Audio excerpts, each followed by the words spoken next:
যে সকল কৃষ্ণ ভক্ত এবং আমার ভক্তিমতী মা ও বোনেরা আজকের এই পূর্ণ দিনের পূর্ণক্ষণে নিজেদেরকে ভগবানের সেবা কাজে হরিনাম নিয়োজিত করেছেন।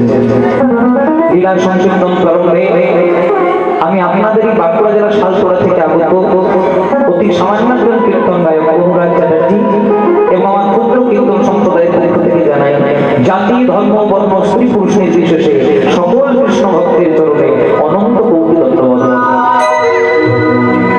মহাজন বললেন, বৈষ্ণব হইয়া হও নিরভিমান, জীবে দানিবে সম্মান, জানিবে কৃষ্ণ বিশ্বাস।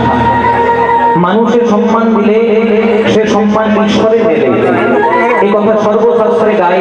কবি চণ্ডীদাস যিনি আমাদের শিখিয়েছেন, তিনি সবার উপরে মানুষ সত্য, তাহার উপরে নাই। ভগবান কোথায় থাকেন? কোনো মন্দিরে না, না, ভগবান কোন মন্দিরে থাকেন না, ভগবান কোন মসজিদে থাকেন না, ভগবান কোন গুরুদ্বারায় বা চার্চে থাকেন না। তাহলে ভগবান থাকেন কোথায়? ভগবান থাকেন প্রতিটি জীবের হৃদয় মন্দিরে। তার প্রমাণ একদিন নারদ মুনি ভগবানকে প্রশ্ন করে, প্রভু তুমি কোথায় থাকো? ভগবান উত্তর দিলেন, নারদ, না তিষ্ঠামি বৈকুণ্ঠে যোগী নাকি দেনচো মদ ভক্তা যত্র গায়ন্তি তত্র তিষ্ঠামি। হে নারদ, না তিষ্ঠামি বৈকুণ্ঠে মানে আমি বৈকুণ্ঠে থাকি না। তাহলে কোথায় থাকো? বলে যোগী নাকি দেনচো মানে আমি যোগীদের হৃদয়েও থাকি না। তাহলে তুমি যদি বৈকুণ্ঠে না থাকো, তুমি যোগীদের হৃদয়ে যদি না থাকো, তুমি থাকো কোথায়? ভগবান বলেন, আমি কোথায় থাকি জানো? বলছে কোথায়? না মদ ভক্তা যত্র গায়ন্তি, যেখানে আমার ভক্তরা প্রাণ ভরে দুটি বাহু তুলে আমার নাম কীর্তন করে, তত্র তিষ্ঠামি। হে নারদ, আমি সেখানেই থাকি।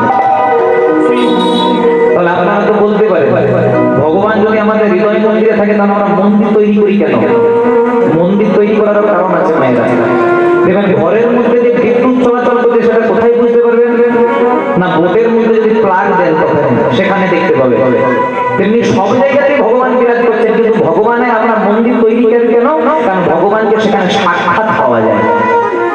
বোটের ভেতরে প্লাগ দিলে যেমন বোঝা যায় যে ঘরের মধ্যে বিদ্যুৎ চলাচল করছে, তেমনি মন্দিরের ভেতরে আরাধনা করলে ভগবানকে তাড়াতাড়ি সন্তুষ্ট করা যায়।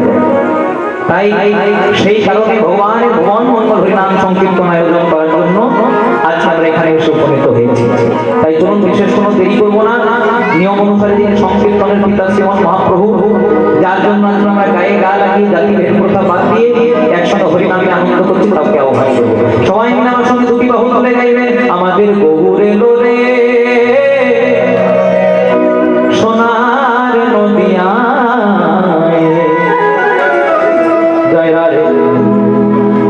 এই গানটি কীর্তনে আপনারা অনেকেই শুনেছেন। এই গানটি কীর্তনে প্রথম দিন এনেছিলেন আমার পিতা শ্রী গুরু কীর্তন শ্রী সুখদেব চ্যাটার্জি মহাশয়। আপনাদের এই আশীর্বাদে তিনি অনেক কীর্তন করেছেন। আপনাদের আশীর্বাদে এর আগের বছর আমি একবার শীতলাতে পুরী মায়ের আশ্রমে এসেছিলাম, সেখান থেকে অনেক করার জন্য, আমার সঙ্গে দেখা করার জন্য, এগুলোই আমাদের কাছে বড় প্রাপ্তি, এর চেয়ে বেশি কিছু নাই।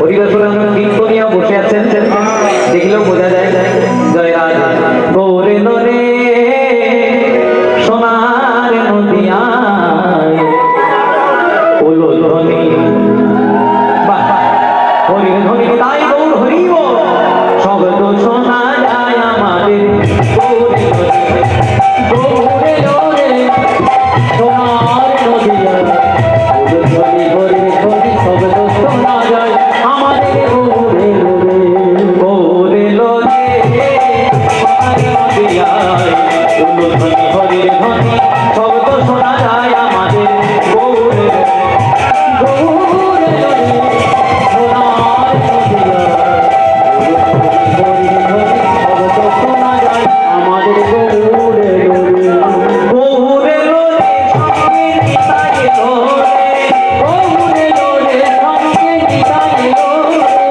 নিতাই লোরে সঙ্গে গৌরে নরে, ওই তো নিতাই লোরে সঙ্গে গৌরে নরে। ও মায়ের একটু হাতগুলো তোলা যাবে? যত হ্যান্ড কিনা তুলবেন তত চ্যানেল ধরবে। হাতগুলো তুলে গৌরে লোরে সোনার নদিয়া ওলো ধ্বনি, হরির ধ্বনি শব্দ শোনা যায় গৌরে, গৌরে লোরে সোনার নদিয়া হরির ধ্বনি শব্দ শোনা যায় আমাদের গৌরে, গৌরে লোরে সোনার নদিয়ায় ওলো ধ্বনি, হরির ধ্বনি শব্দ শোনা যায় আমাদের গৌরে লোরে, গৌরে লোরে সোনার নদিয়ায় ওলো ধ্বনি, হরির ধ্বনি শব্দ শোনা যায় আমাদের গৌরে লোরে।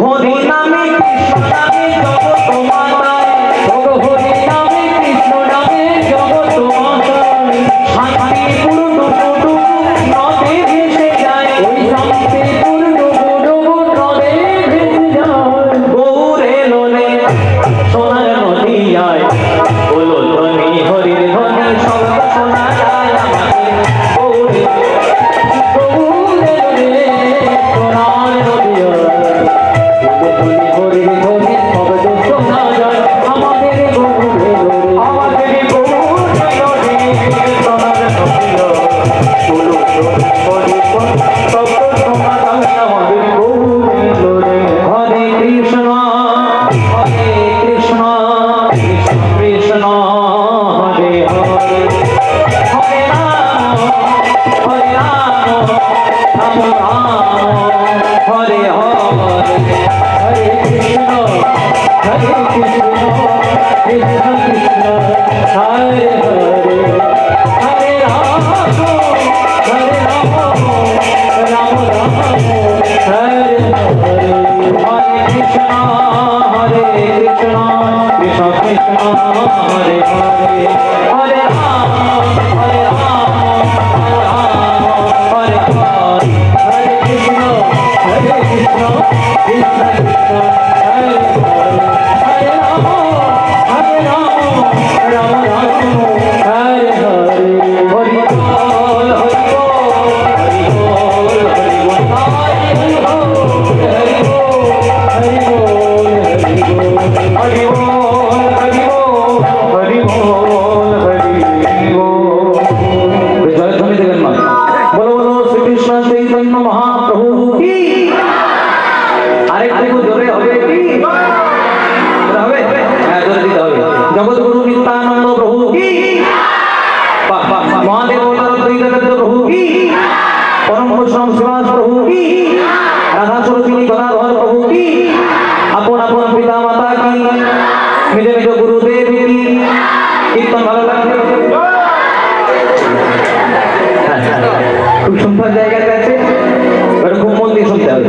এবার ছোট্ট করে একটু গৌরচন্দ্রিকা, কারণ কথায় আছে হেন নিতাই ভাই ভাই রাধা কৃষ্ণ পাইতে নাই, বিরহ করে ধরো তোমরা নিতাইয়ের উপায়।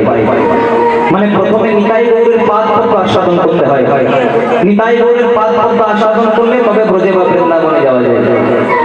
মনে করুন কেউ গরমের ছুটি পেয়েছেন, সামার ভ্যাকেশন পেয়েছেন, চিন্তা করুন একবার বৃন্দাবন থেকে ঘুরে আসেন। প্রথমে বৃন্দাবনে যাবেন না, প্রথমে নবদ্বীপে যান, গৌর কৃপাটা পেয়ে আসুন, তবে আপনি বৃন্দাবনে যাবেন। কারণ নিতাই গৌরের পাদ পদ্ম সাধন না করলে কোনোদিনও ব্রজে বা বৃন্দাবনে যাওয়া যায় না। প্রথমেই কি কেউ কলেজে পড়াশোনা করতে পারে? প্রথমে স্কুলের পড়াশোনা শেষ করতে হয়, তবে কলেজে যাওয়া যায়। এমনি প্রথমে নিতাই গৌরের পাদপদ্ম আস্বাদন না করলে, নবদ্বীপে না গেলে প্রথমে বৃন্দাবন লীলা আস্বাদন করা যায় না। তাই লীলা সাধন হয়ে কত বলতে একটি গৌরচন্দ্রিকা, তারপর আমাদের লীলার বিষয়বস্তু আমরা আলোচনা করব। 84 লক্ষ জমি ভ্রমণ করার পর সাধের মানব জন্ম, মানে মানুষ জন্মটা কিন্তু আমরা সরাসরি পাই না। এই মানুষ জন্ম পাওয়ার আগে আমরা বিভিন্নবার বিভিন্ন জমিতে জন্মগ্রহণ করেছি। কতবার জন্মগ্রহণ করেছি আমরা জলজ প্রাণীতে, মানে সাপ হয়েছি, ব্যাঙ হয়েছি, কুমির হয়েছি, মাছ হয়েছি, মুক্তি পেয়েছি কবে কবে কবে। আপনাদের সকলের বাড়িতে আছে সন্ধ্যেবেলা এখন আর বাজা কি না, শঙ্খ। যেদিন আমরা শঙ্খ রূপে জন্মগ্রহণ করেছি আর শঙ্খটা আমার গোবিন্দ সেবাই পেয়ে গেছে, সেদিন আমরা জলজ প্রাণী থেকে মুক্তি পেয়েছি। তারপর কতবার জন্মগ্রহণ করেছি আমরা উদ্ভিদ রূপে, মানে গাছপালা রূপে। আম গাছ হয়েছি, জাম গাছ হয়েছি, কাঁঠাল গাছ হয়েছি, পেয়ারা গাছ হয়েছি, মুক্তি পেয়েছি কবে কবে কবে। যেদিন আমরা তুলসী বৃক্ষ রূপে জন্মগ্রহণ করেছি। তাই তো বলে মন তুলসী ভক্তি চন্দন যে জঙ্কারে দিতে পারে, শিলার উপর কাশের চন্দন ঘষতে হয় না বারে বারে বারে। তাই যেদিন আমরা তুলসী বৃক্ষ রূপে জন্মগ্রহণ করেছি আর তুলসী পাতাটা আমার গোবিন্দ সেবাই নিয়োজিত হয়ে গেছে, সেদিন আমরা উদ্ভিদ জন্ম থেকে মুক্তি পেয়েছি। তারপর কতবার জন্মগ্রহণ করেছি আমরা পাখি রূপে, বিভিন্ন রকমের পাখি, কিন্তু মুক্তি পেয়েছি কবে কবে, যেদিন আমরা ময়ূর রূপে জন্মগ্রহণ করেছি। যদি ক্যালেন্ডারে ভগবান শ্রীকৃষ্ণের ছবি দেখেন বা মন্দিরের ভেতরে যদি ভগবানের বিগ্রহ দেখেন, আলেখ্য দেখেন, মন্দিরের ভেতরে যিনি দাঁড়িয়ে আছেন তাকে ছবি বলা যায় না, বৈষ্ণবীয় ভাষায় তাকে বলে বিগ্রহ বা আলেখ্য। আপনি মন্দিরের ভেতরে যদি ভগবান শ্রীকৃষ্ণের বিগ্রহ দেখেন, দেখবেন ভগবানের মাথাতে কিন্তু ময়ূরের পাখা। যেদিন আমরা ময়ূর রূপে জন্মগ্রহণ করেছি আর ময়ূরের পাখাটা আমার গোবিন্দ সেবাই নিয়োজিত হয়ে গেছে, সেদিন আমরা পাখি জন্ম থেকে মুক্তি পেয়েছি। তারপর কতবার জন্মগ্রহণ করেছি আমরা পশু রূপে, বাঘ হয়েছে, সিংহ হয়েছে, কুকুর হয়েছে, বেড়াল হয়েছে, মুক্তি পেয়েছি কবে? হ্যাঁ, যেদিন আমরা গরু রূপে জন্মগ্রহণ করেছি, গাভী রূপে। যদি ধরতে যান বাবা, তাহলে মানব জন্মের চেয়েও পবিত্র জন্ম গাভী জন্ম। যদি বলে কি করে, সবাই তো বলে দুর্লভ মানুষ জন্ম, তাহলে গাভী জন্মটা পবিত্র হলো কি করে? একটাই কারণে, গাভীর মলমূত্রটাও গোবিন্দ সেবায় লাগে, সেটা কিন্তু মানুষের লাগে না। আবার অনেকে বলে গরু যা কুকুরতা, যারা হাই এডুকেটেড, যারা কুকুর পোষে, তারা বলে গরু যা কুকুরতা। তাদের উদ্দেশ্য আমি বলতে চাই, আছে গরু আর কুকুর যদি একই হতো তাহলে সকালবেলায় গরু দুধ দিয়ে চা না খেতে কুকুরের দুধ দিয়ে খেতে। জয় রায়, গরুর সঙ্গে কোনোদিনও কুকুরের তুলনা করলে চলবে না। কেন? কারণ গাভীকে আমরা মা রূপে, ভগবতী রূপে পূজা করি। তাহলে দেখুন মায়েরা, গাভীর মলমূত্রটা গোবিন্দ সেবাতে লাগলো, তথাপি মানব জন্ম শ্রেষ্ঠ। কেন? কারণ গাভীর মলমূত্রটা গোবিন্দ সেবাতে লাগলো, গাভীর বদন দিয়ে হরির নাম বলতে পারে, যেটা বলতে পারে কোন জন্মে? না, আমাদের মতো মানব জন্ম।